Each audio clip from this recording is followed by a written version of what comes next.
good. Well, hopefully everybody who wants to join us is joining, but some may join a little later. So let me say hello and a warm welcome to you all to our webinar on better policies and using behavioural insights to improve policy making. I hope you're all keeping safe and well. My name is Claire Cameron, and I'm one of PAI's directors. Some of you may know that PAI is a London-based international training and development organisation specialising in strengthening governance worldwide. Our webinar today is a short overview of how policies can be improved through the use of behavioural insights, often known as nudge theory, and how testing and piloting government interventions can help by the use of randomized controlled trials can help to improve policy. So I'm delighted that our colleague Pablo, Professor Pablo Branes-Garza, is here to talk us through and share his ideas and his wide experience in the UK, in Spain, and internationally. Pablo is the workshop director for our PAI's annual professional development workshop on better policies, better lives. We'll talk a little bit more about that later towards the end of the session. So in a moment, we'll make a start. But first of all, let me hand to my colleague Amanda, who can just talk us through the software and how the questions and chat box work and the poll questions, in case anybody needs a bit of guidance on that. So over to you, please, Amanda, and I'll rejoin towards the end of the session to say thank you and goodbye. All right, and thanks so much for joining us, everybody. I think we've got quite a wide range of countries. We've got, I think, from the Caribbean, from Europe, from Africa, from the Middle East, Asia, and the Pacific. So across many different time zones. So welcome to you all. Thanks, Amanda. Over to you, please. Okay, thank you, Claire. So a warm welcome to everyone. Just a quick run through of some admin details. On the left-hand side of the screen, you'll see a questions box, a poll box, a chat box, and a handouts box. If you have any questions throughout the webinar, please put them into the questions box, as we will be having a Q&A session at the end. We will be doing poll questions throughout the webinar as well, so we will ask that everyone participate. For the chat box, please talk amongst yourselves there. Myself and my colleagues will be there as well, monitoring that.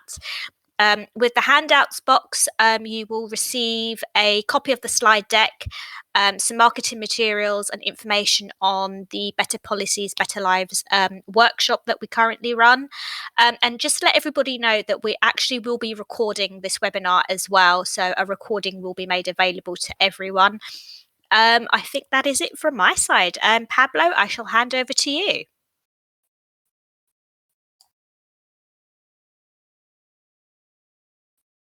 Pablo?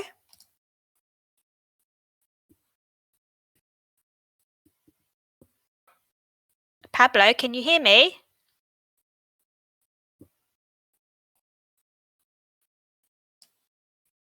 Wonder if he's going. Just Claire back again. I just wonder if he might have a internet problem. I hope not, because he was with us just a short while ago, wasn't he? Yeah, apologies, colleagues, for the slight technical delay. Let's give him, if you could bear with us for a moment or two. Let's give him a moment or two, our presenter Pablo, to rejoin. Let me see, Amanda. Technically, is it saying that he's still joined, or is there any chance has he left, or?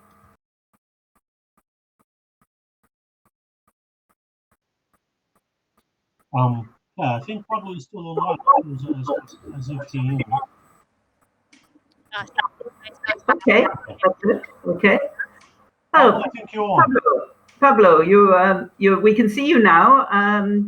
Are you ready to make a start? Let's make sure we can hear you. Can you hear me, Pablo? Some problem with the sound, clearly. Hello? Ah, Pablo. Yes. Can you hear me? Amanda, please try. Hello, can you hear us?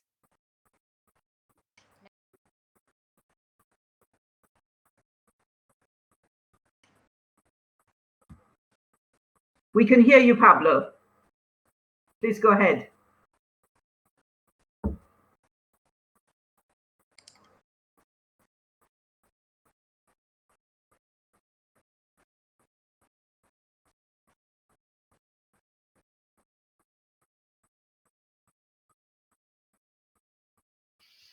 I think he's just gone out again, Claire, and I think he's going to try and sign in again. Yes, I think that's the best. So please bear with us. I'm sorry about the hitch. Let's see if we can get things moving again shortly.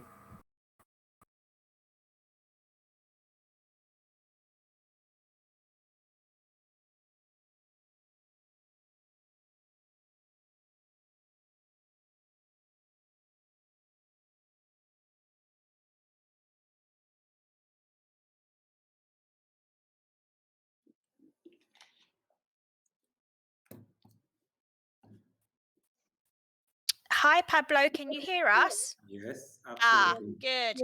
Right. So you have control of the slides.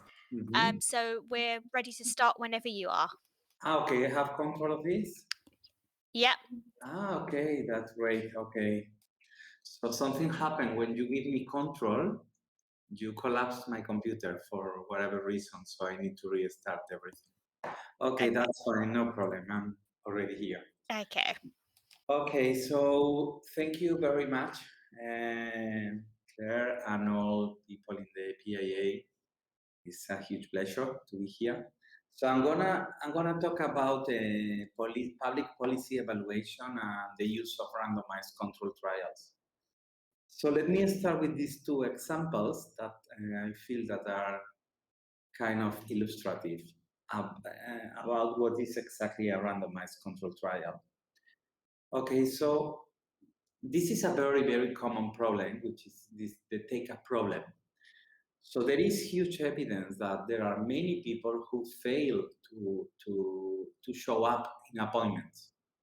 So people that have an appointment with a medical doctor and they just don't appear there. So, this appointment is lost.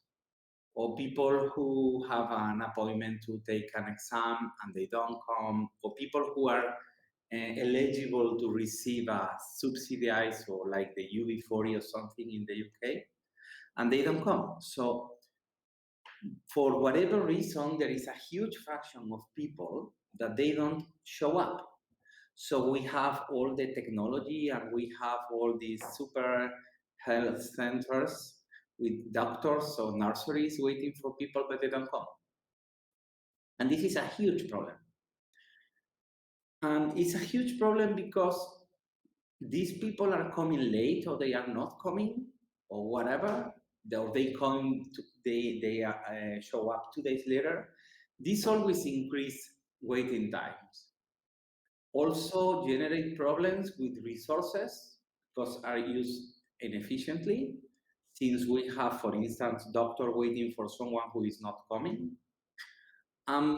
What is really, really concerning, besides the huge spending, is that there are many cases in which people that are really needing this appointment with the doctor, okay, they cannot take it because other people book the appointment and didn't use it. Okay, in a recent paper, they estimated that the cost for the British National Health Service is about 225 millions only in 1 year. Okay, so the take-up problem is a huge issue. So why people don't show up? So this is the critical question. Why people, miss the appointment? Is something like impressive, no? So why people who has been selected to receive a voucher or whatever social benefit, they don't show up to get it. So we really don't know much about this. But what we know is there is a huge fraction of people that they just forget it. So they just forgot to go to the doctor. And then because of this, because of millions or thousands of people forgetting these appointments, this creates a massive social problem. Obviously, there are other things like lack of motivations. If the appointment with the doctor is free, but then, okay, it's not my money. You know, there are many other issues. So more generally, the take-up problem is related to people who fail appointments or who fail to take bonuses or fail to receive social benefits. Generally, this happens because people don't like the quality of the service. This is a typical issue. Also because they consider it super difficult to get this. So imagine you have a program for vouchers for books for kids, and then most of the people consider that they are not going to be eligible, or they consider the procedure is difficult, or they takes a lot of time, or they need to fill a lot of documents, something like this. So there are many people that ex ante decide not to apply for this benefit. Okay, so the question is, if we have a program which is for instance, imagine a program, there this conditional cash transfer program where we have certain amount of funding to provide breakfast to kids in schools. Why people why people don't apply for this? So given that we know that it's typically because they consider it's complicated, or they consider this is and they are not going to be eligible or something like that, what we can do is to make small changes in order to make their life easier and to help people to fill the documents, or to recall people that the appointment is tomorrow, just to nudge people to do it. Okay, so this is the idea of nudging, no? So the idea of nudging is that we know people have a lot of stuff in their minds, so their life is complicated, they are busy. So the idea is to give them a hint, to give them just a small nudge in order to make them to take the right decision. So imagine you have an appointment tomorrow, so send something like a reminder, something like this, nothing more complicated like this. Okay, so let me give you an example. So we know that people miss appointments at the NHS. We know this. This is for real. And this creates a massive spending and chaos. So what we can do?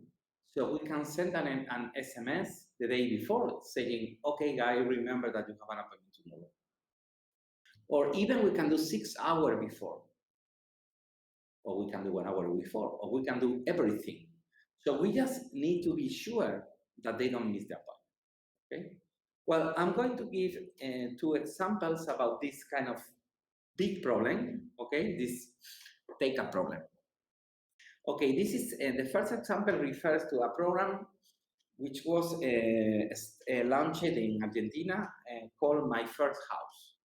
And this is for, say, people that they don't own any house, so they need to get into the market and to buy the first house. And you know, this is complicated, no? Because when you don't have the first one, then you need to take a huge mortgage.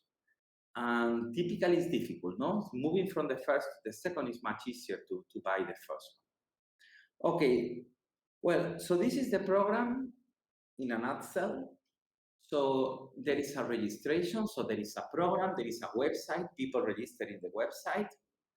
So first they register, second they need to fill a form, third they are selected or not, so they are eligible or not. Then they are invited to an appointment. Then they fill the documentation with the bank to get the mortgage, and then they look for the house. Okay, what happened is that there are over 45,000 people who apply for this. Then half of them are declared eligible. That means that they fill the criteria, whatever the criteria. But surprisingly, only 50% of them show up. So you have 22,000 people who are eligible to get a super convenient mortgage with very, very good prices, and only half of them appear there. So this is quite surprising, no? 50% of the people disappear. just they don't show up. Okay, so what we have here is an example of a randomized control trial that I will show right now. So 50% of the people disappear. Although they applied, they don't show up. We really don't know if they just forgot it, or they found too hard, like too difficult to fill the documents. We really don't know. Or they thought that even they were eligible, they considered themselves not eligible. But the question is, okay, we lost 50% of it. Okay, so what we did is we designed an RCT to estimate, to test whether we can change the behavior of the people with a very extremely simple idea and say with zero cost. Okay, so this is exactly what we did. So we have a bunch of people on the right, all this universe of people that apply to the program and also apply to the program and are eligible, okay? So we are here. We have here these 22,000 people. So we have these 22,000 people here. We randomly assign them to 3 different treatments. And the treatment, as you will see in a second, is about the letter we are going to send them. Okay, so to people in the control group, which is 1/3 of these people received this letter, control group letter, they received this letter. Okay, you were preselected to this program. Remember, you have this appointment, blah, blah, blah, blah, blah. Okay? People assigned to treatment 2, they receive this letter, but if you check carefully, you see there is something extra here. Congratulations. So you were lucky. Then also, they have a second message here, okay? And this is kind of a threat. Okay, don't be absent, okay? Remember that if you fail, you won't be able to apply, etc., etc. So you see, first we do is to say hello, congratulations, and then just being clear about the appointment. So the appointment is this day, this time, and this threat about what are the consequences if you don't show.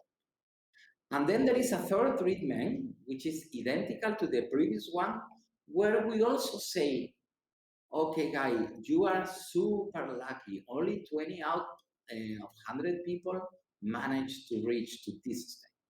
So we said people, okay, you are eligible.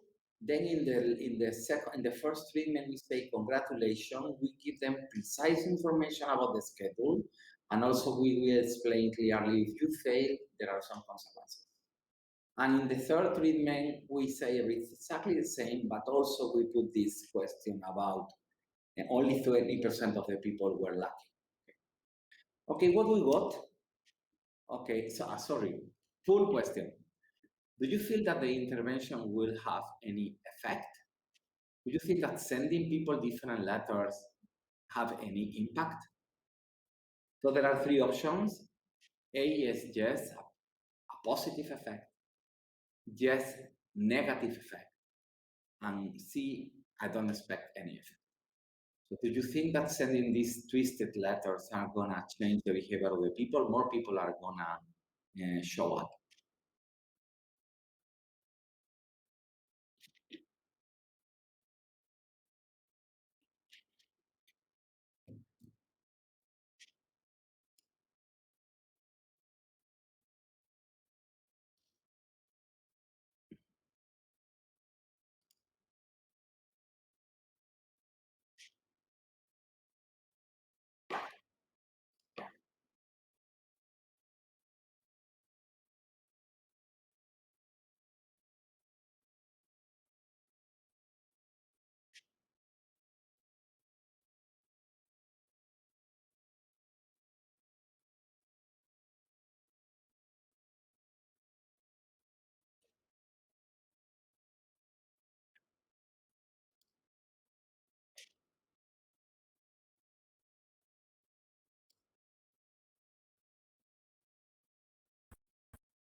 Ready? You can carry on, Pablo. I've launched the poll. Okay, so so what we found is clearly an effect. Okay, so these are the fraction of people who finally show up. So we see here that below 50% show up in the control treatment. So this with the standard letter. So we see there is a higher fraction of people showing up when we introduce this precise information. And also there is another effect of saying people, hi, you were very lucky, only 1 out of 10 people got it. So it's work. And the question is, okay, this is efficient, so just twisting the letters is enough?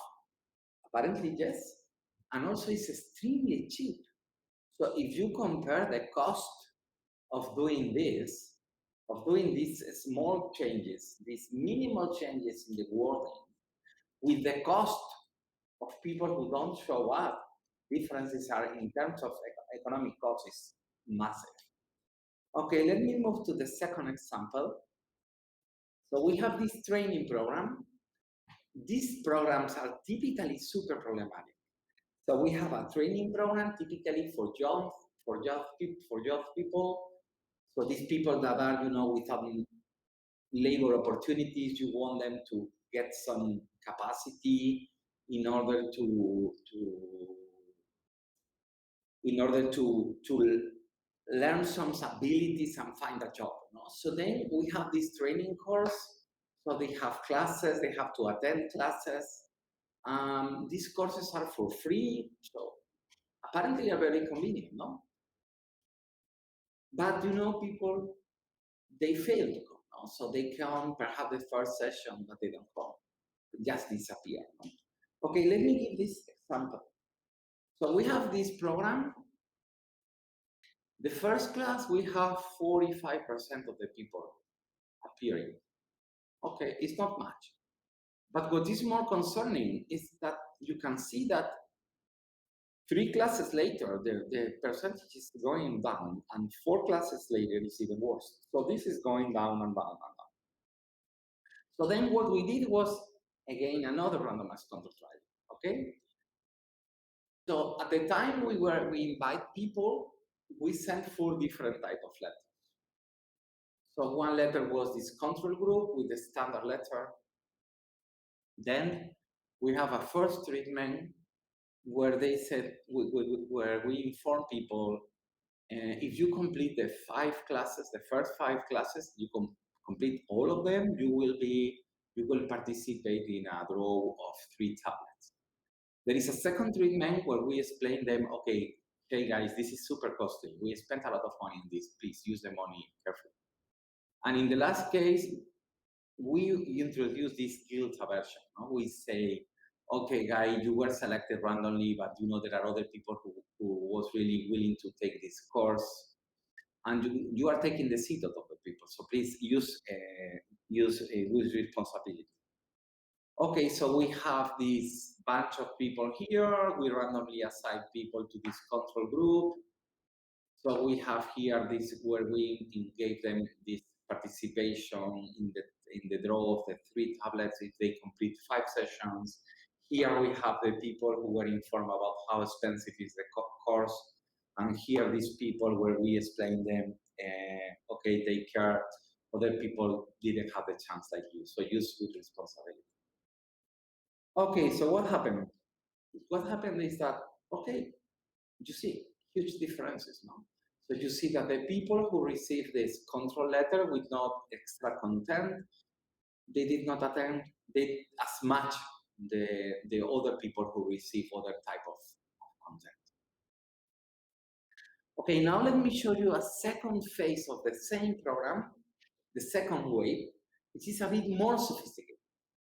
So we have exactly the same idea, so the same training course, the same design, the same everything, but we do something else. So, oops, disappear this. Okay, I have some stuff here that is not here. So let me explain. In the old system, we have here and the sample, okay, we invite people and they attend. In the second system, what we did is we invite people to fill a survey. So from the survey, we were able to identify motivate and not motivate people, or people with, with a more appropriate match for the course. So then we invite only to those who were more closer to the, not to all of them. And what we got is, so we found that those who were more motivated ex ante to complete the course, or those who said, okay, I really want to take this course, becomes true. So these people did it better. They complete more and more sessions and they were more motivated. Okay, so then the first summary is that behavioral economics may help to improve the design of programs, definitely, can help to reduce inefficiency of spending. Small nudges or small changes, very, very, very minimal things can help a lot. And we can do this, say, properly. So we can do proper policy evaluation using this behavioral insight. So I'm going to talk about this. Okay, so there are three critical things we need to have always in mind. So when we think about policy evaluation and the design of interventions, the design of RCTs, etc., we need to think seriously what is the meaning of outcome. And what is outcome? Outcome is what we want to improve. Okay? What is a beneficiary? Beneficiary is the person who receives the program. And assignment is how we assign, okay, individuals to programs. Okay? So these concepts are sometimes not clear for many people. Let me give some examples of this. So let's think about an educational program. Okay, there are most of policy evaluation programs are typically housing, health, and education. These are always the top of it. Okay, let's think about educational program. What is an outcome? Okay, when I've been working for the World Bank, for instance, and then sometimes you are talking with people in organizations and they say, oh, the outcome is to build new schools or to improve schools or to have these electronic whiteboards, something like, this fantastic. But I'm so sorry, this is not the outcome. The outcome is to improve education. So we don't launch schools only for that. So the main purpose is to increase the educational level of the people, or to reduce drop-off, or to whatever. But this is the outcome. The outcome is not the building, it's not the house, it's not the school or the desk. The outcome is education. Second thing, what is the beneficiary? This is another thing that typically is very, very difficult to understand for many people. Think about these R+D programs. The beneficiary is not the region. The beneficiary is the person, the individual, the firm who is gonna be involved in the program. So if we run a program to, I don't know, to teach people how to run a startup or to start a business or to start programming or whatever, so then the beneficiary is the individual, is the person or is the company. It's not the country who is receiving the funding, which is the typical error. Okay, and then third thing is assignment. How we assign people who are interested in the program to the program. And this is the big, big issue. I'm going to talk about this in detail. Okay, to explain properly this issue about the assignment, let me give an example. Okay, imagine we have a program, typical program, training program, for instance, how to program in Python, that now it's something like super common. No? All the people want to know how to program in Python. So we launch a program, we have, in my university, we have 200 seats. That means we have 200 and we don't have more than 200. And we have a lot of people applying for this. say 400 people showing up, sorry, assigning in the web page. So in the registration form, we have 400 people showing interest. And then we have no clue how to do this. And then we decide, okay, let's take the first 200. Okay, these people, you know, they were the first 200. This is fantastic. So we take them. Okay. The question is, can we test, can we check whether this program is efficient or not? If we just take these first 200 people, can we do this? Can we say whether this program is working or not working? The answer is gonna be no. Why not? Because if we have 200 people who took the course and we don't have another 200 people who did not took the course but are identical, then there is nothing to. So let me explain in a different way. There are two ways to do this. One way is we have 400 people, we have 200 seats, and then we use this first come, first serve mechanism. So that means the first 200 that sign up in the form, they got the place. This is option one. Option two is that we have 400 and we randomly assign people. Yes, no, yes, no, yes, no. Okay? So if we take the first 200, so the first 200 who sign up, we decide these are the eligible people, and then it's more likely that these 200 guys are much more organized and motivated and interested than the other 200. So that basically means that these guys, the first 200, are indeed different. Okay, so we open the application form. We have 200 who sign up super fast, and we have another 200 who need 1 week to sign up. Definitely, these people are different. Okay, so if we want to compare those who took the course with these other 200 who didn't, so there are two things. The group one took the course, but also they were super motivated. While the other second group of 200, they did not take the course, but also they were not very organized. They show up 1 week later. Okay, how we solve this? Okay, this is very easy. We solve this doing random assignment. We have 400 people who sign up. We randomly decide who is in the program, who is not in the program. Okay, and then it's a random machine, it's nature, a randomization, who decide who take or not the program. Okay, well, so later on we can have we will have the performance of these people, and we can compare how those who took the program or not are or not different. And then, as you can see in this example, what we show here is that those who took the course perform better.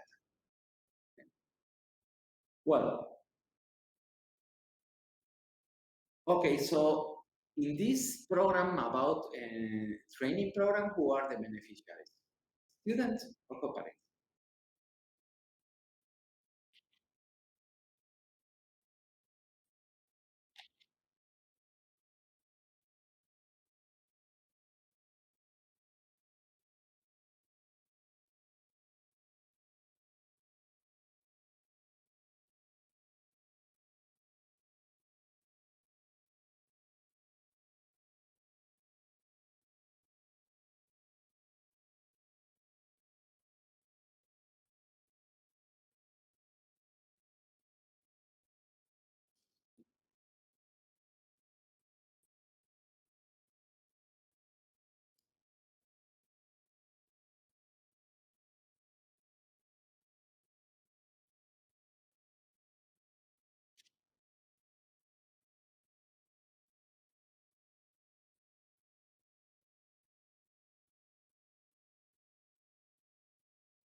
Can I continue? Yep, you're fine to continue, Pablo. Thank you. Okay. Second question. Third question. Which assignment you consider more appropriate to measure impact? First come, first serve, or a randomization?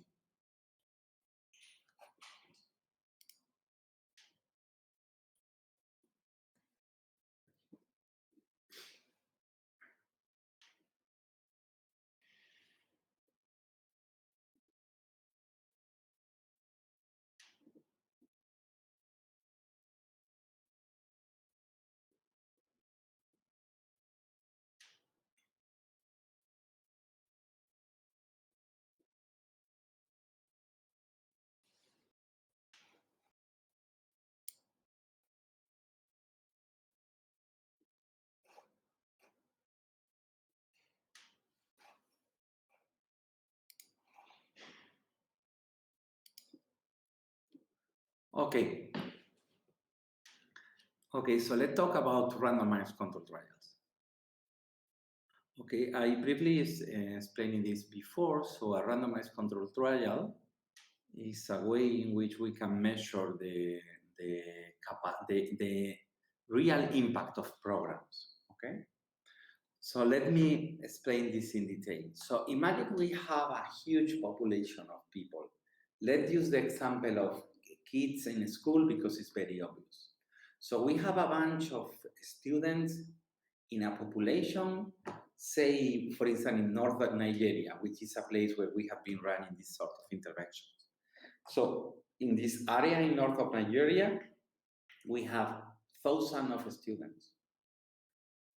So then what we do is to run an intervention, and this intervention is about,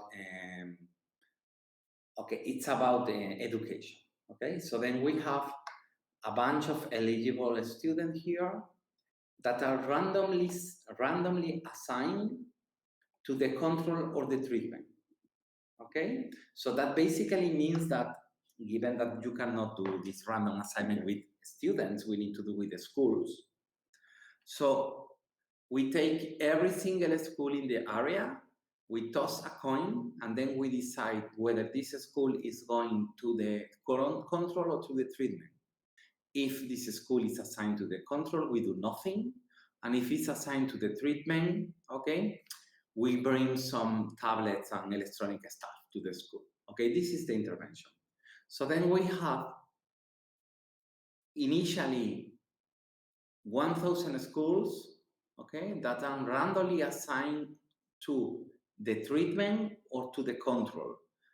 If they got if by chance, okay, they end up in the control group, means that we do nothing. And if they end up in the intervention group, then we provide them with tablets. Okay, well, so then this is before starting this the tablet program. Okay, we measure something. Say, imagine we measure how tall are students, the weight or the height or whatever. So, and then we run the program, and then we measure again. So what we do is we assign people, we assign schools to programs.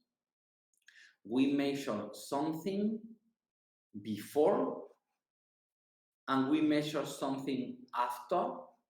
The same thing in the control and in the treatment, and in the middle, we do the intervention.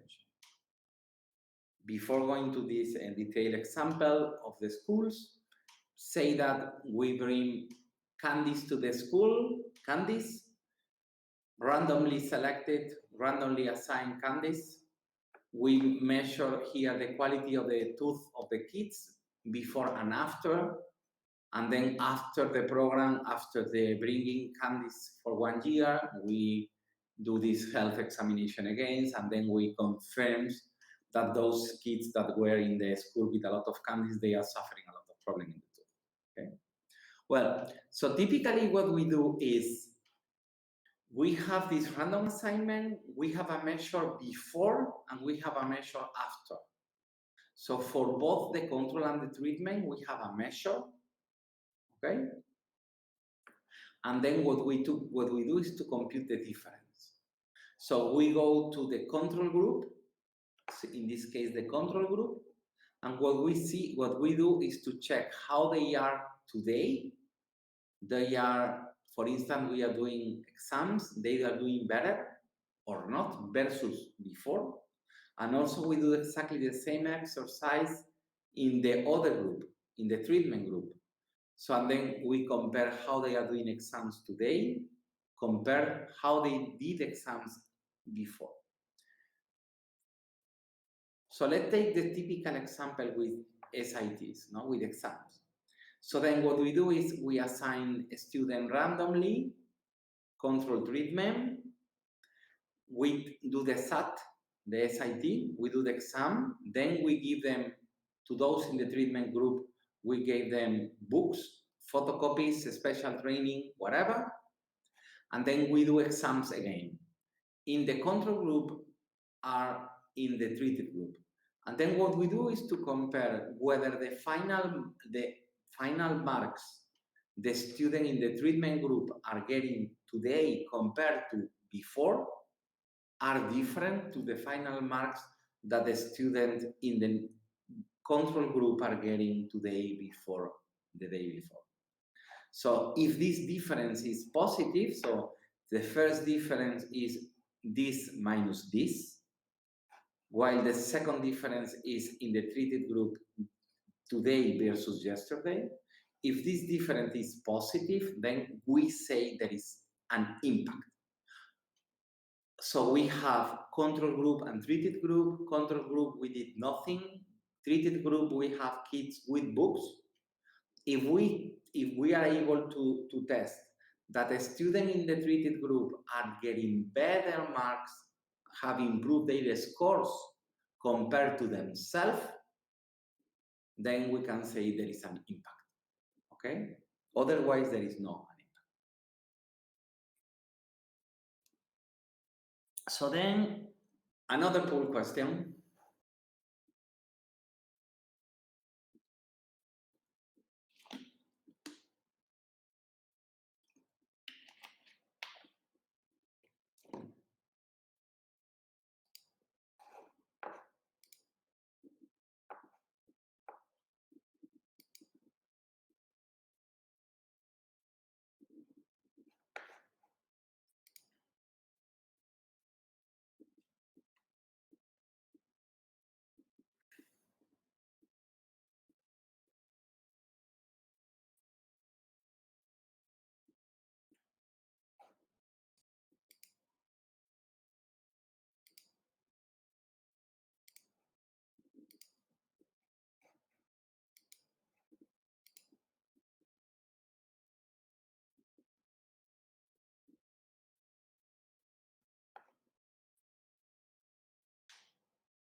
Okay, I have a question in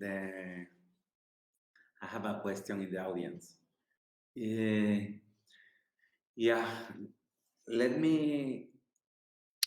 Pablo, we can do the questions at the end of the session. It's fine. I prefer to do at the end. Okay. I will answer later, Brenda. Thank you very much. Okay, so randomization is a key issue here. Okay, so there are very different types of randomizations. Let's put it simple. A simple randomization is just every individual have a different probability. So there are 3 treatments. Imagine there are 3 treatments. So for every single person, you toss a coin, and with probability 1/3, they got in the treatment 1, 2, or control. And phasing design is very, very typical issue in development economics, in developing countries. So in the randomization, in the simple randomization, everybody get or not the treatment. It's like a vaccination. Randomly, you get the vaccine or not. But this raises several fairness concerns because there are some people who are lucky and got the vaccination, or there are people who are lucky, got the book, or got the house, or got something. So because of the rising these moral concerns, then typically what we do is we assign people randomly to the control or to the treatment. Okay, but those who are in the control, after the control, they go to the treatment. So basically what we are randomizing is not whether you get or not the vaccination, is that if you get this in the first or in the second group.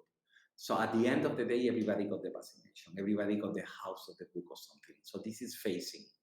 So instead of being a randomization about you get it or not, it's a randomization about if you get it in the first group or in the second group, first year, second year, something like that. Okay.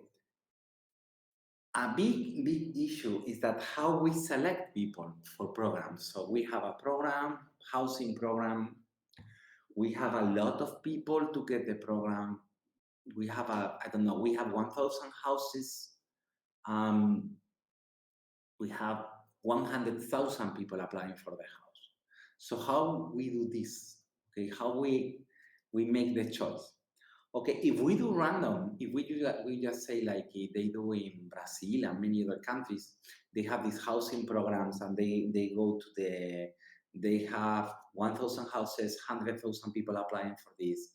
So they go to the central place in whatever city and they do a random draw and in front of everybody say, beneficiary number 1 is number 1223. And then they do the draw in public of everybody. So we have lucky and lucky people. So this is the perfect world in terms of statistics, but this is not happening in many cases. Okay, in many cases, what we have is this scoring thing. And the scoring thing basically means that there are people that are eligible, but not everybody is eligible, only under certain circumstances. So say that you can get the house only if and this and this and this. So at the end, you don't have control group and treatment group. You have a mess and it's difficult to do this. So there are tricks to do this. And there are ways to solve this, which is called regression discontinuity. But this is a bit more complicated, okay? And the typical question that arises at this point always is, okay, and what happened if I did an intervention, if I made a huge policy in my country, but I didn't have any control group? So I only have a student who received the books. I don't have any other kind of people. Okay, so then if this happens, there is a technical possibility which is called this propensity score matching models. So this is a different way to do this. When you don't have randomizations, where you clearly have control trials, when you have only trials, only people that have been treated, the only way to solve this is with certain complicated mathematical model, which is called propensity score matching.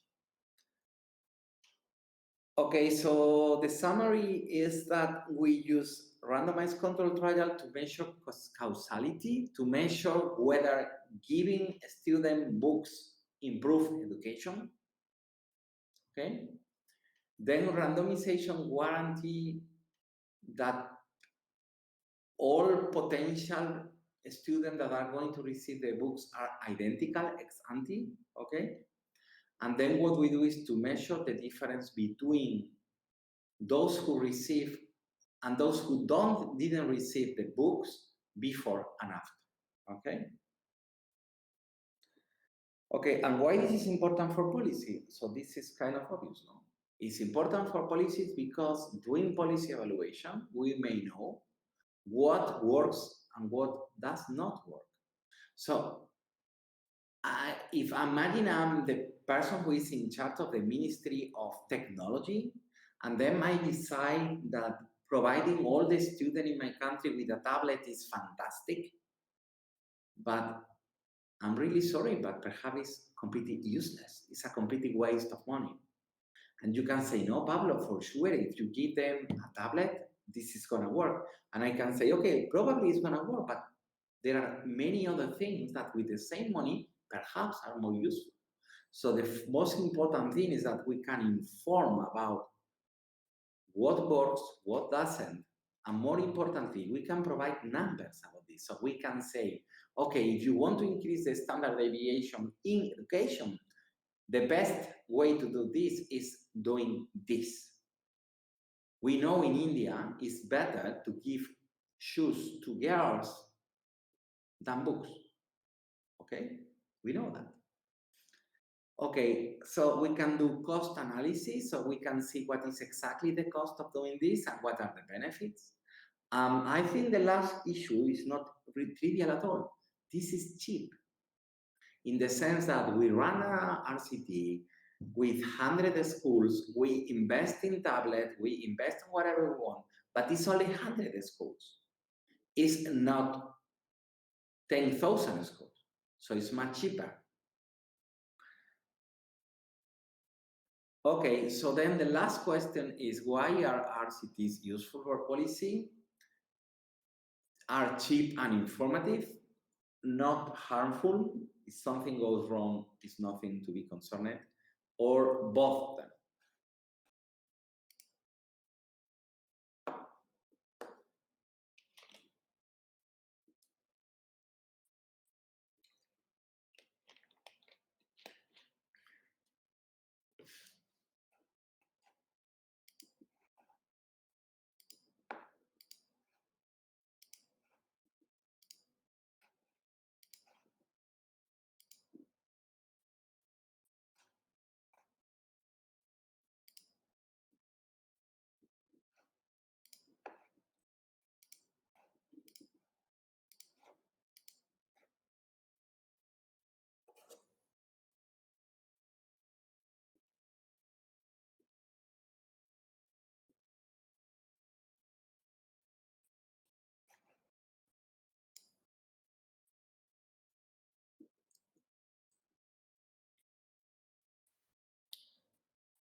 Okay, Pablo, do you want to answer Brenda's question?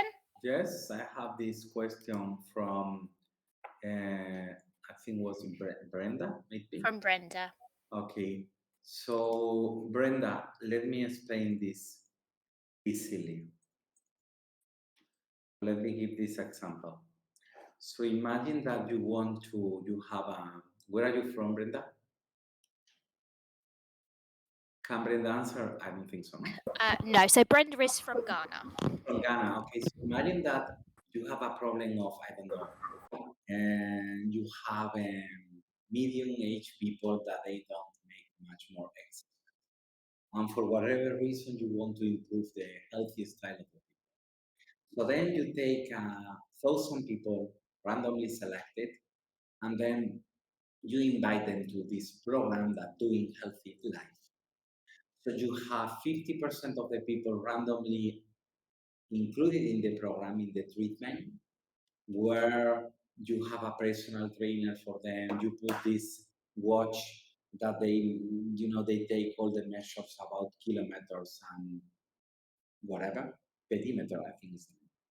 And then you have 50% of the people here, and 50% of the people here too, that they don't receive anything. They have the perimeter if you want, but they don't receive any training. They are not informed how to do a sport, how to eat properly, etc. So then the day before starting, you go, these people, you bring them to the clinic, you put on the machine, you measure everything, fat and weight, height, whatever you want. So these people are in your program for 1 year.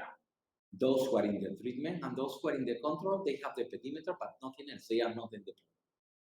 And 1 year later, you bring these people again to the clinic, and you repeat all the measures. So the diff in diff is, we take this group of people, those people that you did nothing with them, and we compare the result in the clinic, the wealth and report today compared to 1 year before. Okay? These people shouldn't change at all because, they did nothing. Okay, so you have this measure that most likely is going to be 0. And then you have the other people, the treated people, and you have the measure what they got the clinic now compared to 1 year before. So then the diff in diff is to compare how these people change from here to here, typically 0, with how these people change. Typically they have improved notably because they do much more sport. And this is the diff in diff. You compare the difference in difference, okay? If this is positive, then you say that there is an effect. Did I solve the question? We can ask Brenda and hopefully she'll be happy with the response. If not, I'm sure she'll have another question for you. Actually, Pablo, I have a question. This is Claire back again. I think you said that it's better to give girls in India, there's been experiments in India, better to give them shoes than it is books. If I'm correct there. I don't know. I was wondering why. Maybe I could guess at, well, is it because then they are able, if they've got shoes, they're able to walk to school, and they haven't got shoes, they can't walk to school? No, But maybe you can explain. It's a question of shame. It's a question of shame. It's that they don't have shoes, they don't want to walk to the school. For instance, for boys, it's better to give them this the football, no, the soccer ball, because they receive the soccer ball and then they go to the school to play football, and then they get involved. So sometimes it's not a question of. So we have this idea that the book have a massive impact, which is true, but having the book is not enough. You need the kids to show up in the school. You need to be there. So even if you have the book, but you don't have the shoes, and you feel ashamed because you need to walk without shoes or through the school, then the solution sometimes it is. They have all this project with new shoes, new uniform for girls. There are many things. So there are many reasons why kids they don't go to the school. And there are other places which is not related to this. It's because it's insecure. So different countries, different issues. But it's not only the book. Obviously the book matter. And obviously the qualification of the teachers matter. But okay, this is not enough. So this is the idea. No, we need something else. They need to show up. Thank you, Pablo. That's fascinating. Thank you very much. Okay. Thank you. We've just had another question come in, and it's saying differences and differences. This person's still not quite sure what it is, and could you please give a different example? No, this is the old question. I already answered this. Is it the old one? Okay, no problem. No If problem. I think that's right, Pablo. Let's see. I don't see any other questions at the moment. There's one that's just come in, Claire, and it's saying, can you explain how to assign beneficiaries? Okay, so can I share my screen? Do you know if can I share my Yeah, you can. You should be able to, Pablo. Okay, let me do this with my computer.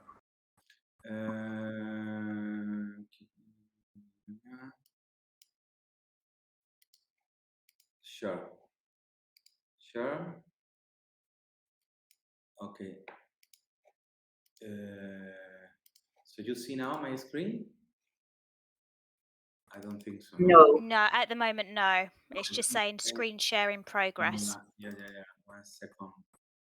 Yeah, because it's much easier to show this if I have some figures or something. If not, it's gonna be very difficult to explain this without anything. Okay. Is it giving you any prompts, Pablo? No, I cannot do this. I'm not allowed to do this. Okay, so do you have my slides? I don't know if you can share this. I can get your slides back up. Bear me for 1 second. Question 1, 2, 3. You have that?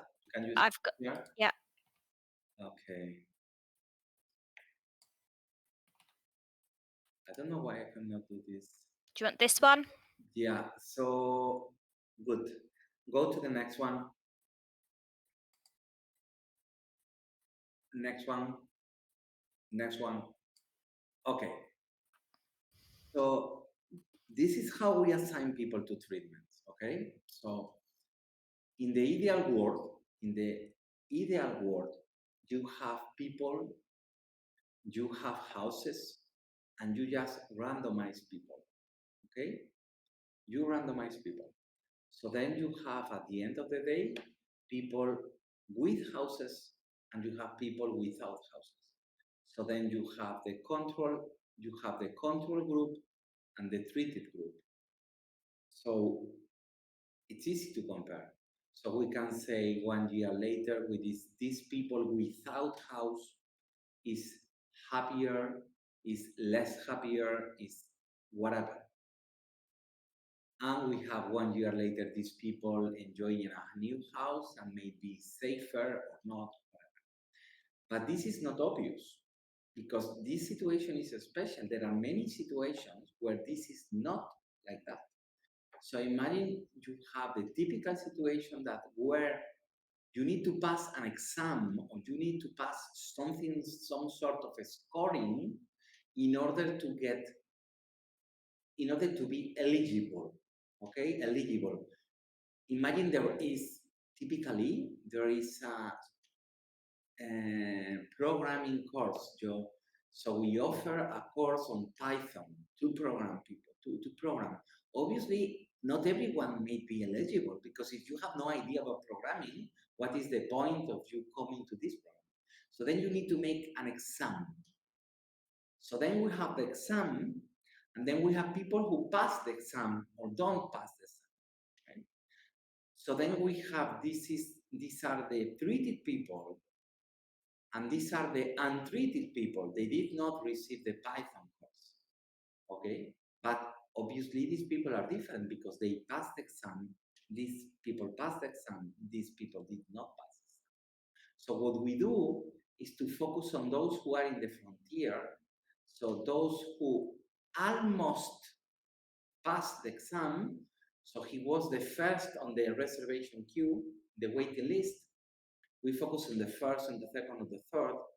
And these people who passed, but just was like a miracle. So he was the last elective, the previous to the last elective. So these people are very, very similar. So we assume that these people are identical. This guy, for whatever reason, have an amazing day, did an amazing exam. And this guy had a headache or discussed with his mother and had a bad day, but they are identical. So this is the way we do, and we compare those who were treated and untreated. Okay. So this is the way. Typically we do randomization, and this based on exams or eligibility criteria or something. And this is randomized control trial, and this is regression discontinuity. Hopefully, I respond. Thank you, Pablo.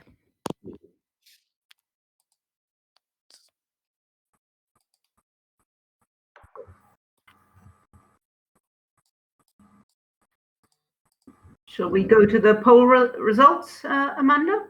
Yes, we can. I will just launch those.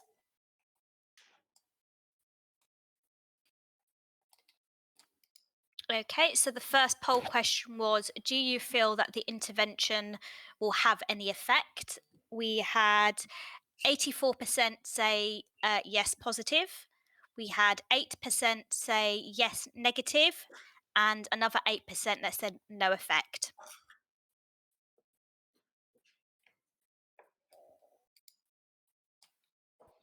Okay, I'll show the second poll question. So the second poll question was, who are the beneficiaries here? We had 57% say students and 43% say companies. Yeah, we're students, absolutely.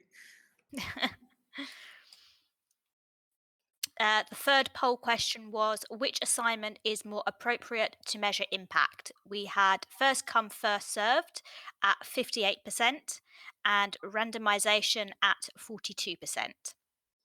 Okay, obviously it's randomization, no? So that is the only way we can, if we don't randomize people, it's impossible to know anything.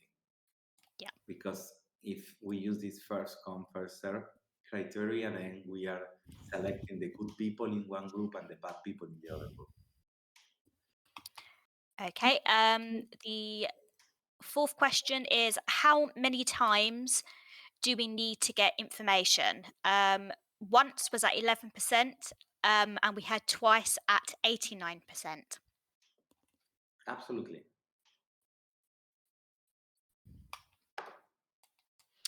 And the last poll results, why are RCTs useful for policy? For cheap and informative, we had no one respond. For not harmful, if something goes wrong, we had 11%, and for both, we had 89%. And this is exactly the point. It's cheap, informative, and not harmful. So yes, it's absolutely right.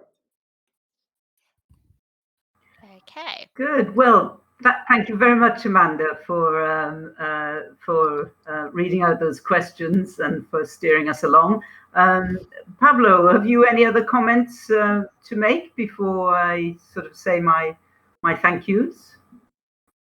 No, not really. No, so there are many, there are now many countries doing this. Too many indeed. So everybody is doing RCTs. The number is huge, especially RCTs. So there is massive interest on this, and probably because this is evidence-based policies. We need to test things. So there is no money, no. We cannot spend money on these good feeling ideas. No? We need to be sure that we are spending the money properly, and there is a huge evidence on this. So that is the way to move on. Well, thank you very much, Pablo, and thank you all for joining us today. As you can see from this last slide that we have, we've got a few events coming up, better policies workshop, which I think we're hoping to run in London and in Dubai. So please contact us if you'd like more information about that, or please take a look at our website, because that, I think, has got a lot of the information that you may need. We've got a couple more free webinars coming up. One, in fact, this Thursday on mediation, workplace mediation, and then another one in September looking at customer service, and particularly in the COVID-19 context. And then also in September, another also on policy, but looking at the evidence side and how to use evidence effectively. So please sign up and spread the word, and we would look forward to maybe having you join us again, either at a webinar or a workshop. The workshops, we of course have been very disappointed not to be able to run our usual face-to-face workshops either in London or elsewhere over the last 16 months or so. But we're hoping that we'll be able to get back to doing that before too long, if travel and COVID restrictions begin to ease up a little. But we are also very happy to do workshops virtually. And so there is that option as well if you feel that you can't travel. So I think that brings us to the end of the session. Thank you again for joining us, and a huge thank you to you, Pablo, for steering us along and sharing your ideas and your experience on this interesting, well, really fascinating subject. And thank you, Denise and Amanda, for organising it all, and for being again with us today. Hope you've enjoyed it, and look forward to being in touch again. Okay, bye-bye.